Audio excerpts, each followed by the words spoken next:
연일 폭염과 가뭄이 계속되면서 피해가 가축에서 농작물로 번져가고 있습니다. 인삼과 고구마 등 밭작물이 직격탄을 맞고 있습니다.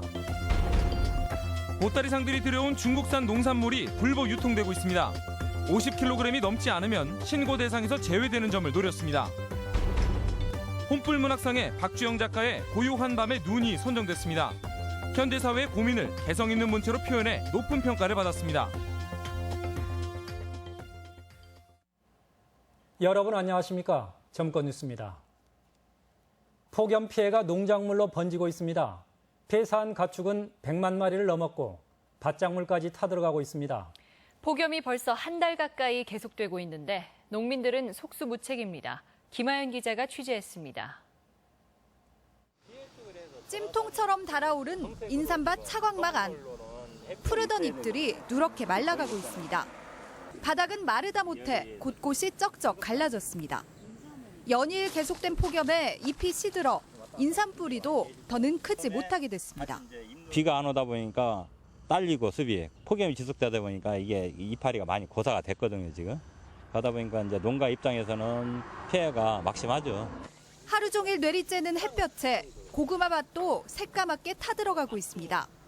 예년 같으면 고구마 넝쿨이 고랑을 다 덮을 정도로 무성했지만 올해는 폭염과 가뭄에 성장조차 더딥니다. 작물이 커가는 시기에 폭염이 계속되면서 올가을 수확량도 줄어들 것으로 예상돼 농민들의 시름이 깊어지고 있습니다. 얼마 전 파종을 마친 무밭에선 농민이 스프링클러로 물을 쉴 새 없이 뿌려댑니다. 파종 후 닷새 안에 싹이 나야 하지만 폭염과 가뭄 탓에 일주일이 지난 지금도 싹이 날 기미조차 보이질 않습니다. 이런 이상고온이 계속되면 싹이 나더라도 제대로 자랄지 걱정입니다. 습이 없고 날씨가 더워서 지금 발화가 안 되고 있는 상태예요. 폭염이 계속될 경우에는 잎싹이 올라와도 말라 죽는. 폭염이 이례적으로 장기화되면서 농작물은 물론 이를 바라봐야 하는 농민들의 마음까지 타들어가고 있습니다. MBC 뉴스 김하연입니다. 전 지역에 폭염특보가 내려진 전라도 지방은 오늘도 가마솥더위가 이어졌습니다. 오늘 낮 최고 기온은 완주 37도를 최고로 전주 35, 군산 33.6도 등 33에서 37도의 분포로 어제와 비슷했습니다. 전주 기상지청은 주말과 휴일에도 오늘과 비슷한 35도 안팎의 폭염이 계속되고 열대야도 이어지겠다고 예보했습니다. 요즘 피부 질환을 호소하는 사람들이 많은데 강한 자외선을 동반한 폭염 탓입니다. 자칫 피부암까지 유발할 수 있다니 주의하셔야겠습니다. 예방요령 강동엽 기자입니다.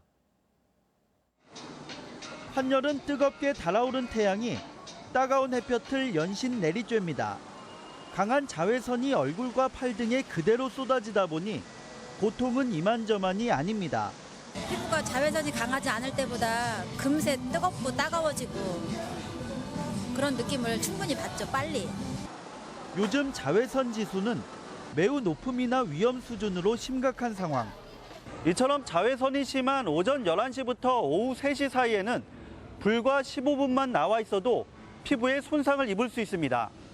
피부가 붉어지고 통증과 물집이 생기는 일광 화상뿐만 아니라 두드러기와 습진을 일으키는 광 알레르기, 심할 경우 피부암까지 유발할 수 있습니다.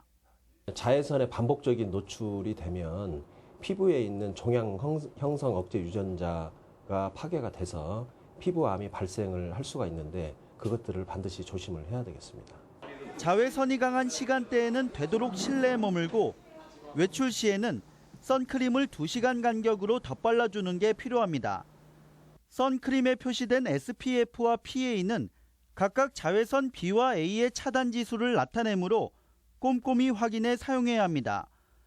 또한 양산과 모자 등으로 자외선의 접촉을 최대한 차단하는 것도 필요합니다. 가렵거나 통증을 느끼면 찬 생리식염수와 우유를 수건에 적셔 피부에 대면 염증 억제와 진정 효과를 얻을 수 있습니다. 하지만 물집이 생기면 화상이 상당히 진행된 상태여서 치료를 받아야 한다고 전문가들은 조언합니다. MBC 뉴스 강동엽입니다. 일명 보따리상들이 들여온 중국산 농산물이 불법 유통되고 있습니다. 개인 소비 농산물인 것처럼 들여와서는 기업형으로 전국에 유통시키는 겁니다. 한범수 기자가 보도합니다. 군산의 한 창고 주차장. 한 남성이 손수레를 이용해 창고에서 흰 포대를 꺼내더니 다른 남성의 승용차에 옮겨 실습니다. 창고를 열어보니 고추와 콩 등 중국산 농산물이 빼곡히 차 있습니다. 다른 창고에도 원산지가 중국으로 된 포대 수백 개가 들어차 있습니다. 56살 김모 씨 등 7명은 군산항과 중국 스다오항을 왕래하는 보따리상 500여 명에게 농산물을 사들여 유통시켰습니다. 밀수업자들은 고추와 땅콩 등 농산물 40톤 이상을 들여왔습니다. 개인이 스스로 사용할 목적으로 50kg이 안 되는 농산물을 가져올 경우 세관 신고와 검역을 하지 않아도 된다는 점을 노렸습니다. 노동 능력이 없으면서 경제적인 자활 능력이 없는 분들이 많기 때문에 간단한 어떤 최소한의 벌이를 위해서 수사당국은 이들이 수백 명의 보따리상을 거느린 상당과 거래하며 일주일에 70톤 규모의 농산물을 반입해 서울, 경기 등 전국에 유통시켜왔을 것으로 보고 있습니다. 군산에서 중국을 왕래한 보따리상이 300에서 500명으로 알고 있습니다. 그래서 이들이 수집한 곡물은 저희가 압수한 양보다 더 훨씬 많은 걸로. 경찰은 적발된 56살 김모 씨 등 7명을 식품위생법 위반 등의 혐의로 불구속 입건하고 국내 유통 경로를 파악해 불법 행위에 대한 수사를 확대할 예정입니다. MBC 뉴스 한범수입니다. 새만금 전주 고속도로 중인리 통과 노선에 대해 도로공사가 재검토에 나섰습니다. 한국도로공사는 전주 중인초등학교 부근 마을과 완산 체련공원을 통과하는 노선에 대한 지역 주민들의 반발이 잇따르자 피해를 최소화할 수 있는 방안을 마련해 다음 주 주민과 협의에 나서겠다고 밝혔습니다. 혼불 문학상이 6번째 대상 수상작을 냈습니다. 현대 사회의 고민을 개성 있는 문체로 표현한 박주영 작가의 고요한 밤의 눈입니다. 이경희 기자가 소개합니다. 소설가 현기영, 은희경 등 5명의 심사위원이 둘러앉아 올해의 혼불 문학상을 선정하기 위해 열띤 토론을 벌입니다. 우열을 가리기 힘든 5편의 후보작 중 심사위원이 뽑은 작품은 박주영 작가의 고요한 밤의 눈. 인터넷과 각종 SNS에 노출된 감시사회에 살고 있는 개인이 정체성을 찾아간다는 내용으로 기존 혼불 문학상 수상작과는 달리 현대적인 내용을 담은 작품입니다. 전통적인 문장을 가지고 썼다면 이번 작품은 당대적이고 지금이 이야기이기 때문에 그 문체 자체도 상당히 현대적이고. 6번째 당선작을 낸 혼불 문학상. 올해 출품작은 274편으로 역대 가장 많았습니다. 국내뿐 아니라 미국 등 해외에서도 지원작이 쏟아졌으며 신인과 더불어 수많은 기성 작가들도 앞다퉈 도전에 나서고 있습니다. 대하소설 혼불을 남긴 최명희 선생의 작가 정신을 기리기 위해 제정된 혼불 문학상은 수상작이 베스트셀러에 오르는 등 문단의 신선한 자극이 되어 왔습니다. 중앙 중심의 문단의 새로운 활력과 그리고 새로운 경향을 만들어내는데 아주 큰 역할을 하고 있는 것 같습니다. 올해 당선작은 오는 10월 초에 출간돼 주요 서점에 배포될 예정이며 10월 7일에 남원 혼불문학관에서 시상식이 진행됩니다. MBC 뉴스 이경입니다.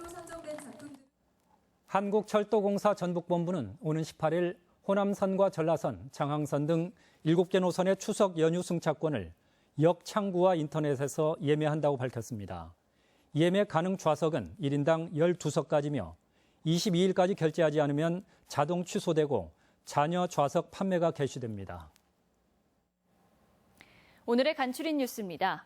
더불어민주당 당대표 후보 전북지역 합동연설회가 내일 전주 오펠리스 웨딩홀에서 열립니다. 내일 연설회에는 김상곤, 이종걸, 추미애 당대표 후보와 부문별 최고위원 후보들이 당원들의 지지를 호소할 예정입니다. 광복 71주년 기념 운전면허 행정처분 특별감면에 도내에서도 3만 1천여 명이 포함됩니다. 전북경찰청은 지난해 7월 13일부터 1년 동안 교통법규 위반이나 사고로 벌점, 면허 정지 등 처분을 받은 사람 중 도내에서는 3만 1,796명이 특별감면된다고 밝혔습니다. 군산 옥도면의 5개 섬을 연결하는 인도교 사업이 추진돼 고군산의 또 다른 명소가 될 전망입니다. 고군산 군도 최서측에 위치한 말도, 명도, 방축도와 무인도인 보농도와 광대섬 등 5개 섬을 연결하는 1.4km의 인도교 설치 사업은 총 170억 원의 예산으로 오는 2021년 완공을 목표로 설계했습니다. 임실 필봉 마을굿 축제가 오늘부터 사흘간 강진면 필봉 문화촌에서 열립니다. 이번 축제에서는 임실 필봉을 비롯해 진주와 삼천포, 강릉 농악 등 각 지역의 다양한 풍물 농악을 감상할 수 있고 한중 국제교류 공연으로 중국 장족의 무용도 펼쳐집니다. 간추린 뉴스였습니다. 전북 민생 투어에 나선 새누리당 김무성 전 대표는 제왕적 대통령제로는 한국이 더 발전할 수 없다며 현행 대통령제의 한계를 지적했습니다. 김 전 대표는 김제의 한 파프리카 농장을 방문한 자리에서 박근혜 대통령을 겨냥한 것이 아니라 평소 소신이라며 이같이 밝혔으며 전북 방문 일정은 16일까지 이어집니다. 사드 배치 결정으로 중국의 비관세 장벽 강화가 우려되는 가운데 대중국 수출의 65%를 차지하는 조미김 수출업체들은 중국 세관의 세균 기준 강화로 수출에 어려움을 겪고 있다며 정부가 나서 기준치 완화를 요구할 것을 주문하기도 했습니다. 오늘 간담회를 주관한 전라북도는 이럴 때일수록 선제적 대응이 필요하다며 업체들의 공격적 마케팅을 주문하고 적극적인 지원도 약속했습니다. 전라북도 농림수산발전기금 지원액이 올해만 100억 원을 넘어섰습니다. 도 농림수산발전기금 운용심의위원회는 7차 심의를 거쳐 29건에 28억 원을 지원하기로 했습니다. 전북권 뉴스였습니다.